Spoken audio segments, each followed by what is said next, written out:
As conflicts erupt the world over, it's no surprise to see the global arms trade jumping significantly in the last 5 years.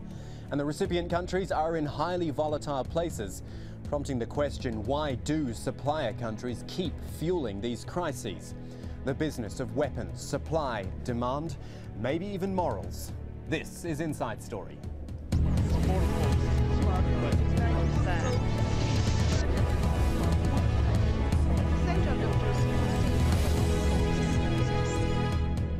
Hello there, I'm Kamal Santamaria. You know, you can illustrate the effect of arms and weapons any number of ways. But in the end, there is no substitute for a real on-the-ground conflict to see just how much of an impact they have. Sri Lanka, it's in the news a lot these days because over 6,500 civilians have been killed in recent fighting there, around 13,000 injured, more than 113,000 displaced. And none of this would have happened without the global arms trade. The Sri Lankan government, in fact, increased its arms imports between 2004 and 2008. And as its stockpile grew, so too did its military assaults on the Tamil Tigers, the LTTE. The government's determined to destroy the LTTE and claims it's almost wiped it out, apparently by stopping the flow of arms to Tamil Tiger fighters, but of course also by government troops having access to so much more arms. And the same is true the world over. According to a recent report from SIPRI, the Stockholm International Peace Research Institute, the whole world arms trade has increased by 20% in just the last 5 years. And when you break it down into the regions, you really get to see A, where the military might is, but B, more importantly, where it's going. Have a look at this. These are the exporting arms countries. First of all, no surprise, the US exports more arms than any other single country. Europe collectively exports around 58%. That includes Russia, which is on its own 25% of world arms exports. But look at where it's all going, because this has changed a lot in the last 5 years. Asia receiving 37% of the world's arms. Sri Lanka, of course, China, South Korea as well. Europe takes 24%, the Middle East 18%, leaving the Americas, Africa and other nations regions importing the least. I want to go back to those Middle East figures though, because it's kind of hard to ignore the staggering increase in imports to the region. 38% higher in the last 4 years. 34% of that, so we're talking a third of exports went to the United Arab Emirates alone, making it the third largest recipient in the world and probably a significant importer in years to come, which is all a bit odd really, considering the UAE isn't at war with anyone and has pretty good relations with all its neighbours. The second largest recipient in the region, not surprisingly, Israel 22%, Egypt has 14%.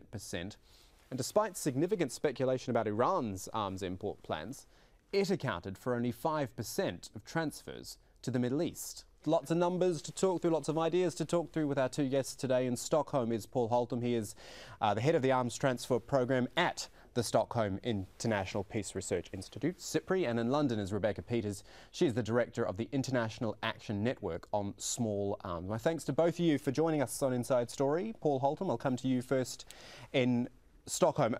Let's deal with the Middle East, because we've been just talking about that most recently, and specifically the United Arab Emirates. What on earth is going on there? 80 F-16 jets from the US, 50 Mirage jets from France, from 16 to third highest in the whole world. What does the UAE need all that firepower for? Thank you, Kamal. Well, I think what we're seeing is here sort of the UAE upgrading and modernising at a time of an economic boom, benefiting from high oil prices, and also benefiting from being a key ally of the US in the region. The US has significantly increased its military aid to the region in recent years, especially under the Bush administration, and I think we're seeing the fruits of that at the moment.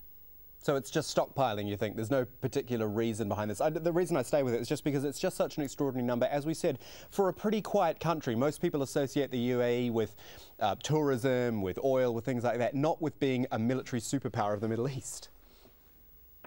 Sure. I mean, it's basically, there's a huge upgrading in the last 5 to 10 years, we could say. Obviously with an eye towards Iran. It seems to be that the US and the UAE and a number of Gulf Cooperation Council states share some concerns about a possible retaliation, not necessarily provoking Iran in this case, but there's concerns that if Iran does strike, then they would be amongst those who would be sort of in the first line, I guess. We've seen that Saudi Arabia, which was one of the third largest arms imports in the 1990s, has sort of dropped much down our rankings, but it's another case where we expect them to also rise significantly in the coming years. So we're really sort of pointing at the UAE, but also I think broader trends in the region. And you mentioned Iran there, the irony being that Iran's only accounting for, I think we said 5% of Middle East imports, a very, very small amount compared to any other country. Indeed. I mean, I think it's also worth throwing in that although not subject to a UN arms embargo, there have been sort of calls in UN Security Council resolutions for restraint to be exercised. And we also see Russia still in discussions with Iran on the supply of surface-to-air missiles, and also China. It also has its own arms industry, of course. Let's bring in Rebecca Peters in London for her opinion, and we'll stay again with the Middle East. I think there's just a lot to talk about here. Some more numbers from the CIPRI report. 37% of US exports go to the Middle East. 40% of French exports go to the Middle East. And these are two countries, and I would put France in with sort of a group of being the European Union. Two groups trying to show that they want to bring peace to the Middle East. It's all ironic, it's diametrically opposed. It just doesn't, in some respects, doesn't even make sense that they're supplying all these arms to a region where they want peace. Well, you're right, Kamal. I mean, this story is full of ironies or contradictions or paradoxes, and unfortunately, the result is really, really dangerous. When countries begin to stockpile arms because they believe that they're in danger, they don't actually increase their own security. They increase the insecurity in the region. So whether it's an increase in weapons going to UAE, U.S. weapons going to the region, or French weapons going to the region, that is a region which is extremely tense. And which is in itself has conflict and potential for conflict. And another aspect of the thing is that when you have an increase in weapons because a country is upgrading, for example, there's a run-on effect. So usually when a country upgrades its weapon supply, it sells the old weapons to another country, a poorer country, which perhaps couldn't afford to buy the most modern ones. And then that country is upgrading, that's an upgrade, and they sell their old weapons on. And so wherever we see an increase in arms transfers, there's going to be a bit later an associated increase in danger for other countries as well. The whole thing is really, and especially at a time when there are so many other needs to be met in the world, and where unfortunately there are so many human rights abuses, violations of international humanitarian law being committed, particularly in that region. The whole thing really is very, very sad and worrying news. Yeah, we're going to look at that humanitarian issue a little bit later in the show. If I can play devil's advocate for a moment, that's my job here as a moderator. Suppliers, I mean, we're looking at all these suppliers who are sending out or selling arms to all these countries. Supply is dictated by demand. The demand is there, and I guess these countries would just say, these are business transactions, and they're going to carry on regardless. Well, yes, and that's one of the problems at the moment, that virtually the only thing regulating the international supply of conventional weapons at the moment is demand. But these are not products like, televisions or refrigerators. These are products that are designed specifically for killing large numbers of people and doing a lot of damage to infrastructure, to doing a lot of damage to governments and societies. It's unbelievable that we have left the regulation of this market to be basically only subject to demand. But bottom line is, international rules on that. Bottom line is these products, if we can call them that, they bring in more money than refrigerators or televisions, don't they? Isn't that the bottom line in this? Especially with a global economic crisis going on, you've got to bring in as much money as you can. Indeed. Indeed, bringing in money is obviously the big priority for the countries that are selling these weapons, and but it's very short-sighted on their part, because very often the countries that are selling the weapons are also big contributors to international aid, and so the damage that is done by these weapons in terms of contributing to humanitarian crises, causing refugee problems, destruction of infrastructure, it's the same, many times the same countries in their donor aid programs that have to then patch up the damage. Paul Holtham, in Stockholm, when you put together a report like this, I mean, I've read the whole report, and it's very measured. It just gives the details as they are, the facts of who's increased and who's decreased. Does the Stockholm CIPRI, I guess, sorry, as it's called, does it take into account morals and issues like that? I mean, the whole idea of the type of stuff that Rebecca's been talking to us about, the fact that this is not just trading in regular products, this is trading in death in the end. Certainly. I mean, we were set up in the late 1960s with a view to sort of providing objective information on the arms transfers to inform international discussions, debates, and also national discussions within particular countries on whether, as Rebecca was saying, it's responsible of a country to supply weapons to regions of tension or conflict. We do provide objective analysis as well, we believe, on these figures and on the concerns that we raise. And in the report itself, I think we draw attention to a number of countries that we feel are of concern when it comes to imports of weapons, not necessarily that in the top 5 or the top 10, but countries where we see there's been an increase in the flow of arms in recent years, and in some cases a correlation with the outbreak of a conflict. Georgia is one of the cases, I think, that we would highlight in this respect. In the period 2004 to 2008, SIPRI showed that Georgia had imported 4 times more weapons in this period than in the late Shevardnadze period. And of course, we know what happened in August of 2008 when the military option was chosen as a means of settling the South Ossetia conflict. Just a reminder, you're watching Inside Story, where we are discussing the global arms trade, and in particular, a report which has shown just how much that trade has increased in the last few years. Our guests for today, Paul Holtom, who's author of the SIPRI report on global arms trade. He's in Stockholm.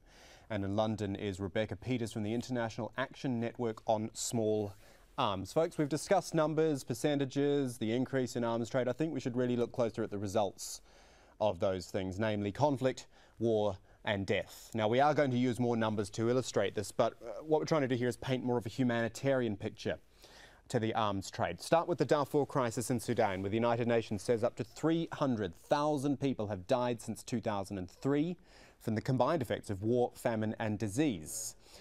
We talk about the long-standing issue between India and Pakistan over Kashmir, which has claimed more than 60,000 lives in the last 20 years.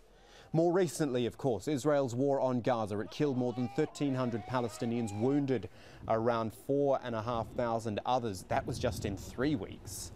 And then 2 ongoing issues which we know about, Afghanistan and Iraq. No definitive official figures for Afghanistan, but the UN assistance mission there reports at least 2,000 civilians killed by armed conflict in 2008 alone. That year, the highest number since the end of the invasion in 2001. Iraq, of course, claiming at least 85,000 lives in the last 4 years. Those numbers coming from the Iraqi government.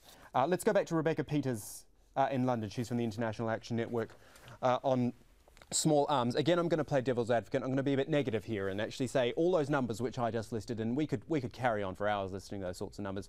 Do they mean anything in the end? I said it before, these are business transactions, one country selling arms to another, and they're not going to stop these transactions just because people are dying in wars, because if that was the case, it would have stopped already by now. Well, it's true that they are seen very much as business transactions, but nowadays, I mean, as the world has become smaller, with increasing globalization and increasingly an effort to work together and for countries to be able to reach to affect each other's behavior, actually, whether in the pursuit of commercial goals or political goals or others, we have it's not acceptable anymore for other countries to stand by and watch arms exporting countries just say, well, we're making a lot of money, so it doesn't matter what the results are or how many people die. It's going to be, of course, very difficult to convince the arms exporting countries themselves that they should reduce their arms exports because, as you say, they're making a lot of money. But what we hope to do is to put pressure on them through the other countries of the world, the countries that are suffering the impact of these weapons, and also other developed countries which are perhaps not suffering the impact directly, but which are having to cope with the consequences in terms of the international humanitarian and development problems that result, and trying to create pressure for some kind of global international regulation, some kind of treaty to at least say that when arms transfers are irresponsible, if they're going to be used in severe violations violations of human rights or international law, that those transfers should be prohibited. And it is ambitious. You're right. Money talks. Money is a big factor in the world. But you know, it's we don't believe that all countries are completely amoral or immune to the humanitarian consequences of this trade. So Rebecca Peters there talks about countries that are suffering the impact of weapons. Paul, if I can come back to you in Stockholm, just to go back to the report, have you seen any particular increase in weapons going to actual conflict zones, like all those ones I just mentioned, like Sri Lanka, which was the example we used at the top of the show? Yeah, I mean, in terms of our data, although we see a lot of conflicts obviously fought with small arms and light weapons, I think there are some correlations with the deliveries of the major conventional weapons that we look at. Sri Lanka, for one, increased significantly in 2008, the volume of deliveries of major conventional weapons.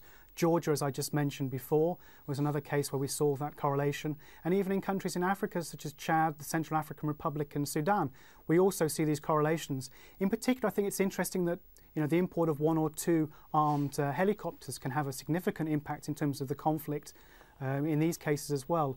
And I think that we sort of try and show that in our data. Yeah, Sri Lanka's interesting actually. Have a listen to these figures which I've got here. For the whole year, this has come out of the British government actually. For the whole year of 2007, the UK exported $1.5 million worth of arms to Sri Lanka. That's for the whole year. For just the last quarter of last year, it was $2 million worth as the conflict increased. Now, admittedly, it was mainly communications equipment, but, whether you believe it's the good guys or the bad guys, the government or the Tamil Tigers, it's fueling a conflict. The same with China also, which has been a major supplier in recent years of combat aircraft. Pakistan has provided military aid and ammunition, and we've also seen India supplying air surveillance equipment in relation to LTTE air attacks. So you're seeing, like you said, a lot of equipment going in recent years, which obviously correlates quite strongly with the increase in the Sri Lankan army's efforts. Rebecca, did you want to say something there?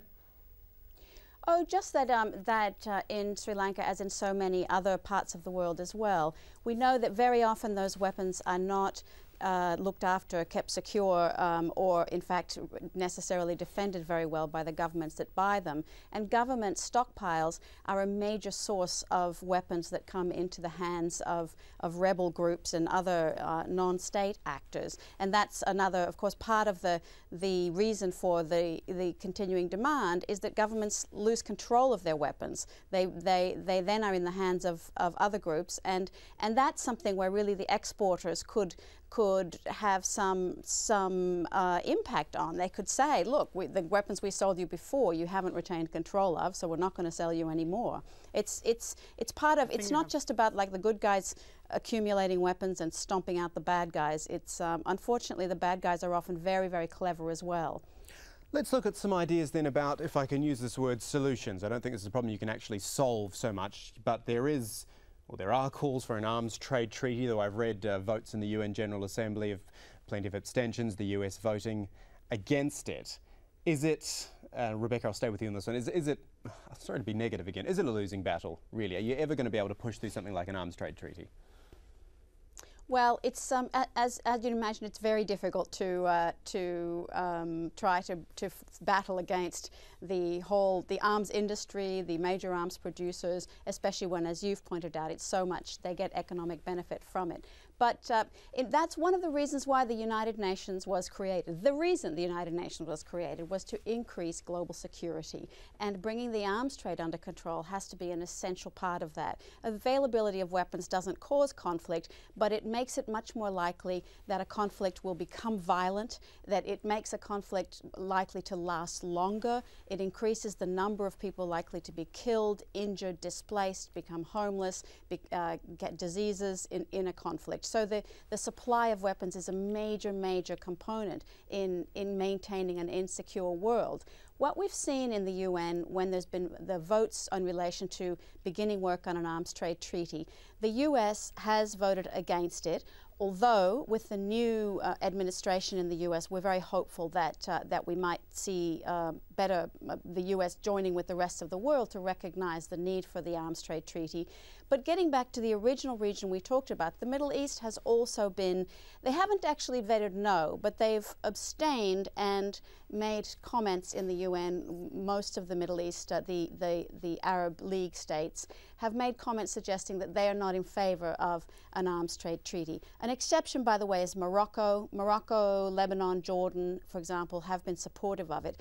And yet, really, the Middle East, it's one of the regions most affected by actual or potential armed conflict, and as we see arms imports, especially increasing to the Middle East, it's all the more important that the Middle East get behind a treaty to make sure that these weapons that are coming in such large numbers into the region are not going to be used in human rights or international humanitarian law violations. Paul Holton, what do you think about the reasons for the Middle East holding out so much on this? Is it, if I can coin a phrase, a history of violence, the fact that they're almost wedded to, well, they've been through so much violence on so many fronts that it's part of the psyche almost?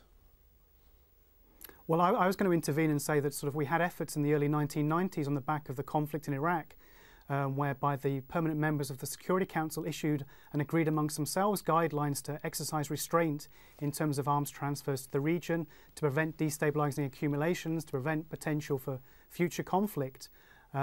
We've also had efforts at that time to promote transparency in arms transfers, and in these issues we've had problems, of course, from the recipients in the Middle East not fully participating, linking the issue with nuclear weapons.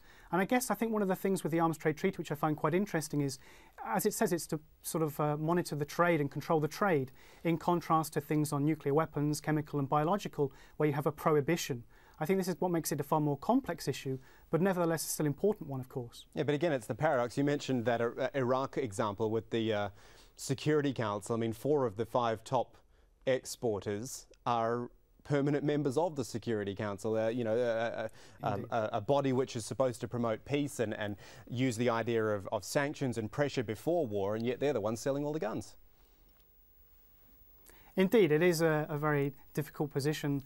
And we see, for example, in the 1990s, the heyday of arms embargoes being imposed with agreement between the P5, the permanent members of the Security Council, on the targets in West Africa and other African conflicts. And we're seeing a less and less willingness, I suppose, and less and less agreement between those to impose arms embargoes. And yet they are, at the moment, the only international legally binding prohibitions on the supply of arms to particular actors, whether they be states or rebel groups. Folks, we're almost out of time. I'm just going to bring you one more little thing which I just collected today in my research, something which came from the former US President Dwight D. Eisenhower 56 years ago. I'm quoting him. He said, "Every gun that's made, every warship launched, every rocket fired signifies a theft from those who have hunger. They're not fed, the ones who are cold and who are not clothed. Under the cloud of threatening war, it is humanity hanging from a cross of iron." Interesting that that would come out 56 years ago and still holds so true today with everything that we've spoken about. My thanks to Paul Holton from CIPRI joining us from Stockholm, and also Rebecca Peters from the International Action Network on Small Arms. She was in London for us. Thanks for your thoughts today, and thank you to you, our viewers, for joining us for Inside Story. You know, you can always send comments on this show or suggestions for a future show. You can send them to that email address there, insidestory@aljazeera.net. From the whole team, it's goodbye for now.